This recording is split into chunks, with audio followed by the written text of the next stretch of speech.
Sofia had worked the private dining room at Meridian 3 times before, and each time she left smelling like someone else's expensive evening. She liked the work.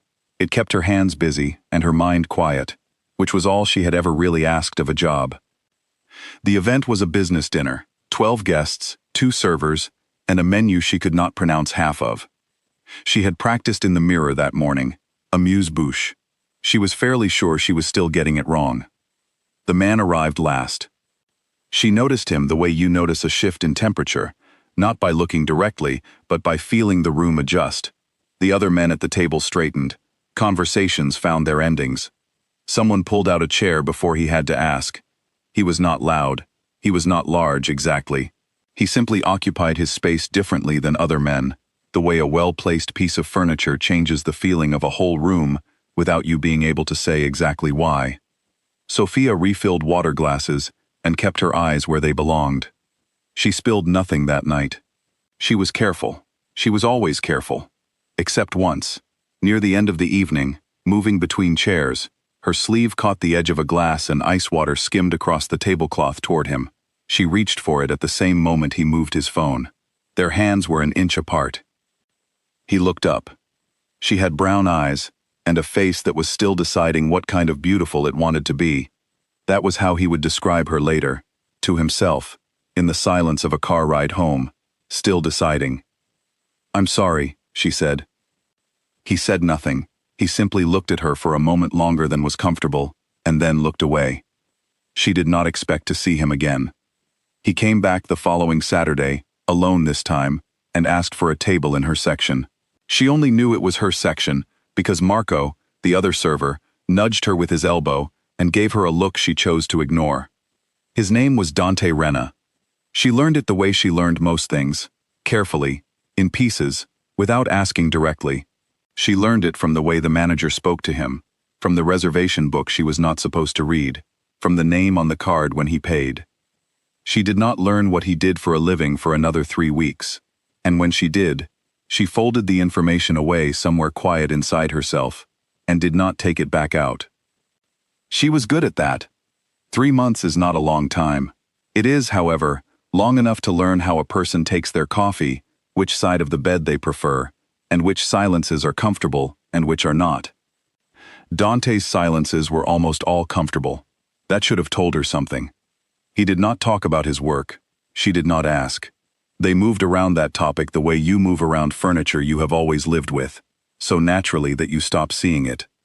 What she saw instead, the way he listened when she spoke, with his full attention, like she was saying something worth remembering. The way he opened car doors not as performance, but as habit, so ingrained it was automatic. The way he laughed, rarely, and quietly, like he was surprised each time by the fact that something had gotten through. The first time she saw the gun, she was getting a glass of water at 2 in the morning, and she opened the wrong drawer. She closed it. She went back to bed. In the morning she made coffee, and he came into the kitchen still half asleep, and she handed him a cup, and neither of them said anything. She was very, very good at that. She bought the test on a Tuesday, at a pharmacy 2 neighborhoods over, paying with cash. She sat on the edge of the bathtub and looked at it for a long time after. Then she got out a piece of paper and made a list. The list had 7 items. She was very practical in a crisis. She had learned this about herself at 19 when her mother got sick, and she had been relying on it ever since. When the world became unmanageable, she made it into something small enough to hold. She looked at the list. She looked at what came after it. The shape of a life that would have to be lived inside a world she had chosen not to examine too closely. A child does not get that choice. She folded the list. She put it in her pocket. She made another one. She went to his apartment once, 3 days later, with every intention of telling him. She got as far as the hallway. There were 2 men standing outside his door she had never seen before. Not building security. She knew the difference. They stood the way men stand when they are waiting for something that is not a package. She pressed the elevator button. She waited. She pressed it again. She stood there for 4 minutes. She counted. Then she went home. She told herself she would try again. She tried 4 more times in her head, in the kitchen, on the bus, lying on the ceiling in the dark.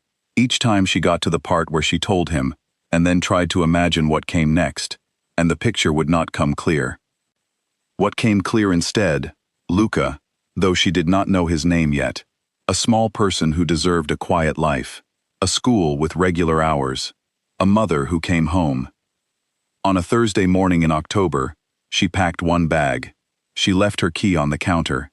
She took the bus to her sister's city, 4 hours north, and she did not look out the window once. She was on a first-name basis with necessity. They had met before. His name turned out to be Luca. He arrived in late spring, small and furious and perfect, and he looked so much like his father around the eyes that Sofia spent the first week not looking at him directly, the way you avoid looking at the sun. She got over it. She had to. He needed feeding.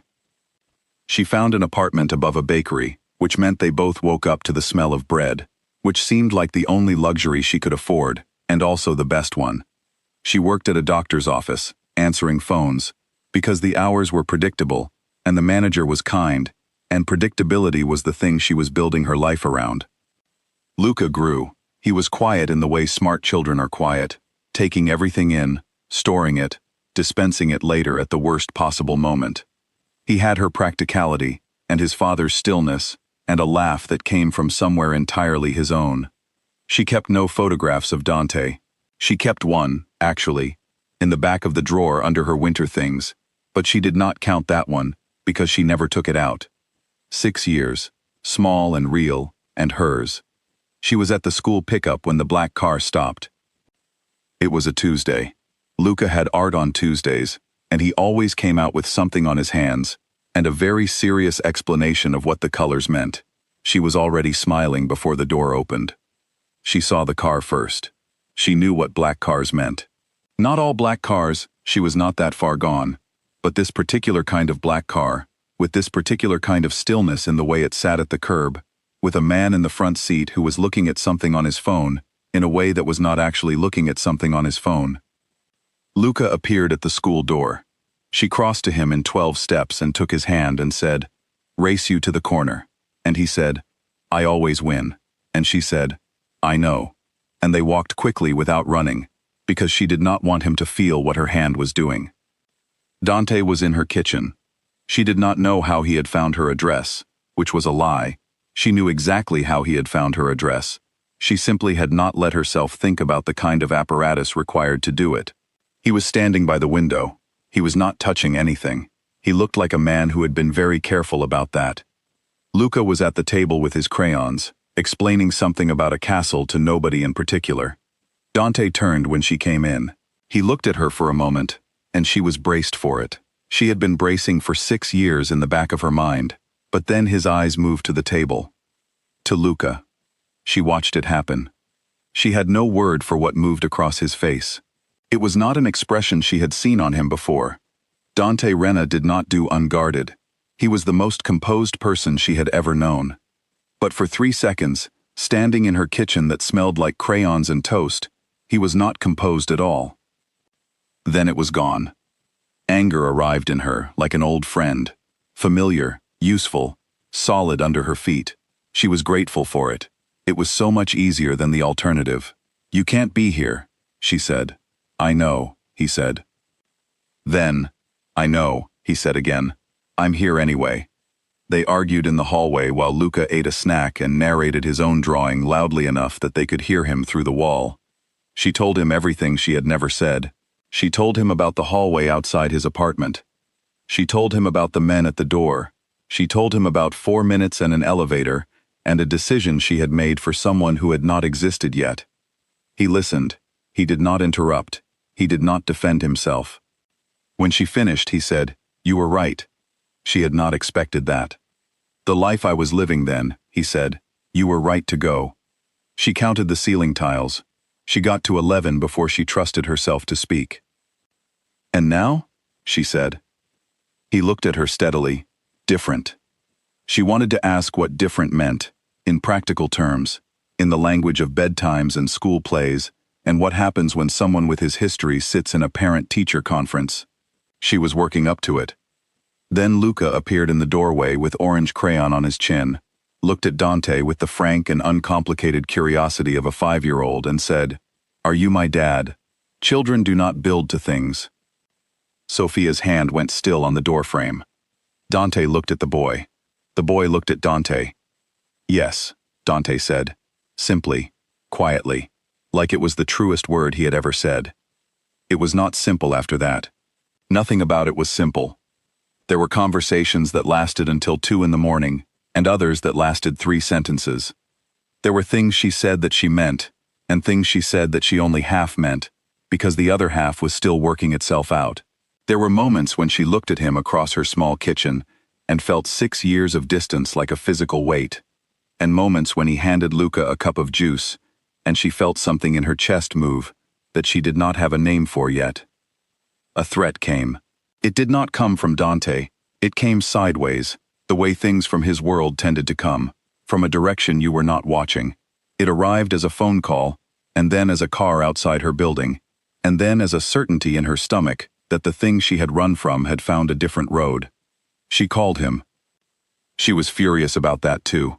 She had worked very hard to be a person who did not call him. He answered on the second ring. She said, "There's a car outside." He said, "I know. I'm already working on it." "How did you—" "Go inside," he said. "Lock the door. I'll call you in an hour." She went inside. She locked the door. She sat with Luca and helped him finish the castle drawing, and answered his questions about what the colors meant, and kept her voice perfectly even, and got all the way to the turrets before her hands stopped shaking. He called in 43 minutes. She did not ask what he had done. She knew what he had done. She had always known, abstractly, what he was capable of. That was the information she had filed away in the quiet place inside herself all those years ago. She had never wanted to take it out and hold it in the light. She held it now. She looked at it honestly. The world he came from was dangerous. He was dangerous. He was also, at this moment, the reason her son was safe in the next room arguing with a crayon that had broken in half. Both things were true. She did not resolve them. She simply held them, one in each hand, and understood that this was what the rest of it would look like. Say it. He brought the wrong cereal. Luca looked at it with the devastating judgment of a child who knows exactly which cereal is correct, and is prepared to explain this in full. "That one has raisins," Luca said, as if this alone were a moral failing. "I didn't know about the raisins," Dante said. "There are always raisins in that one. The box is red. I'll remember. You have to look at the box. I understand." Luca nodded, accepting this. He was a generous person, in the way children are generous when they feel safe. He pushed his bowl toward the center of the table and said, "We can share this one. There's enough," and then began to eat with complete commitment, the matter settled. Sofia stood at the counter and watched Dante Renna, who had once made a room of powerful men go quiet simply by walking in, accept cereal instructions from a 5-year-old without a flicker of impatience. She turned back to the coffee. She asked, without looking at him, "What does this look like, going forward?" He was quiet for a moment. "It looks like me being here," he said. "As much as you'll allow, however that needs to work." She poured 2 cups. She did not answer. She put one in front of him and kept one for herself, and stood at the counter, while Luca finished his cereal, and explained that the castle needed a moat, and that the moat needed a dragon, and that the dragon was friendly, but only to people who brought it the right food. "What's the right food?" Dante asked. Luca considered this seriously. "Probably not raisins," he said. Dante looked at Sofia. She was already looking away, but she was almost smiling, and they both knew it. On the refrigerator, held up by a magnet shaped like a fish, was a photograph. It had not been there yesterday.